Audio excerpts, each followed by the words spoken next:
ഞാൻ രഞ്ജിത്താണ്. എനിക്കെതിരെ എന്ന് വെച്ചാൽ വ്യക്തിപരമായി എന്നെ നിന്ദ്യമായ രീതിയിൽ ഒരു ആരോപണം ഉയർത്തിയിരിക്കുകയാണ് ബംഗാളി ചലച്ചിത്ര നടി ശ്രീമതി ശ്രീലേഖ മിത്ര. ഇത് കുറച്ചു കാലം എന്ന് വെച്ചാൽ കൃത്യമായി പറഞ്ഞാൽ എന്ന് ചലച്ചിത്ര അക്കാദമി സ്ഥാനം ഞാൻ ഏറ്റെടുത്തു അന്ന് തൊട്ട് ഒരു സംഘം ആളുകൾ നടത്തിയ നാളുകളുടെ ശ്രമമാണ് ശ്രീലേഖ മിത്രയുടെ ആരോപണം എന്ന രൂപത്തിൽ പുറത്തേക്ക് വന്നത്. ഞാൻ ഒരു വ്യക്തി എന്ന നിലയിൽ എനിക്ക് ഏറ്റിട്ടുള്ള ഈ വലിയ ഡാമേജ് അത് എളുപ്പം മാറുന്നതല്ല, എങ്കിലും എനിക്കത് തെളിയിച്ചേ പറ്റുള്ളൂ. എനിക്കത് ഈ പൊതുസമൂഹത്തിനെ ബോധ്യപ്പെടുത്തിയേ പറ്റുള്ളൂ.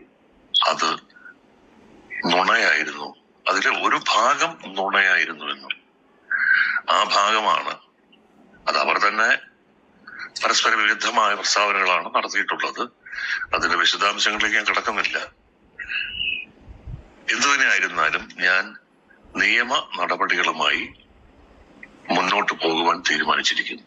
ഇതിന്റെ ഇതിന് പിന്നിലെ സത്യം എന്താണ് എന്നുള്ളത് അറിഞ്ഞേ പറ്റുള്ളൂ ലോകം. അത് എന്റെ സുഹൃത്തുക്കളുമായും എന്റെ വക്കീൽ ഓഫീസുമായും ബന്ധപ്പെട്ട് ഞാൻ തീരുമാനത്തിലെത്തിക്കഴിഞ്ഞു. ഇത് അറിയിക്കാനാണ് ഈ ശബ്ദ സന്ദേശം. ഇതിലും പ്രധാനപ്പെട്ട മറ്റൊരു കാര്യം, കേരള സർക്കാരിനെതിരെ CPIM എന്ന പാർട്ടിക്കെതിരെ വലതുപക്ഷ രാഷ്ട്രീയ നിലപാടുകളുള്ളവരും അവർക്ക് മുന്നിൽ പോർമുഖത്തെന്ന പോലെ നിൽക്കുന്ന മാധ്യമ പ്രവർത്തകരും സംഘടിതമായി തന്നെ സർക്കാരിനെ ആക്രമിക്കുന്ന പല വിഷയങ്ങളിൽ ഈ ചെളിവാരിയെറിയൽ നടന്നുകൊണ്ടിരിക്കുകയാണ്.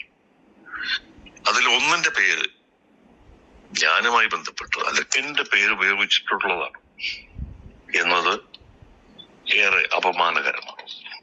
കാരണം സത്യം എന്താണെന്ന് അറിയുന്നത് തന്നെയാണ് വലിയ ശബ്ദത്തിൽ ഇവിടുത്തെ മാധ്യമ ലോകവും മറ്റ് പലരും അല്ലെങ്കിൽ ചിലർ നടത്തുന്ന ഈ ആക്രമണത്തിന്റെ പശ്ചാത്തലത്തിൽ ഞാൻ എന്നൊരു വ്യക്തി കാരണം സർക്കാരിന്റെ പ്രതിച്ഛായയ്ക്ക് കളങ്കമേൽക്കുന്ന ഒരു പ്രവൃത്തിയും എന്റെ പക്ഷത്തുണ്ടാവില്ല.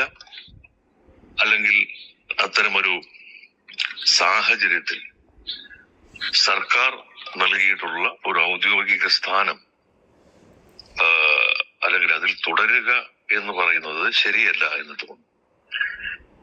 നിയമ നടപടികൾ പൂർത്തിയാവുന്ന ഒരു ദിവസം വരും, സത്യം ലോകം അറിയും. അത് അത്ര വിദൂരമല്ല എന്ന് എനിക്കറിയാം. പക്ഷെ തൽക്കാലം എന്റെ തീരുമാനം അതല്ല. അതിന്റെ വിധി പുറത്തു വരുന്ന നാൾ വരെ കാത്തിരിക്കാനല്ല ഉദ്ദേശം. സർക്കാരിന്റെ ഔദ്യോഗിക സ്ഥാനത്തിരുന്നു കൊണ്ടല്ല ആ നിയമ പോരാട്ടം നടത്തേണ്ടത് എന്ന് എന്റെ ബോധ്യമാണ് എന്നത്.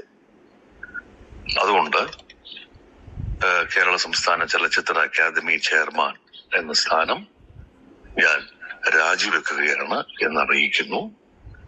ഒപ്പം ഇത് സ്വീകരിക്കുമെന്ന് ബഹുമാനപ്പെട്ട സാംസ്കാരിക വകുപ്പ് മന്ത്രിയോടും കേരളത്തിന്റെ ആദരണീയനായ മുഖ്യമന്ത്രിയോടും ഞാൻ അഭ്യർത്ഥിക്കുന്നു.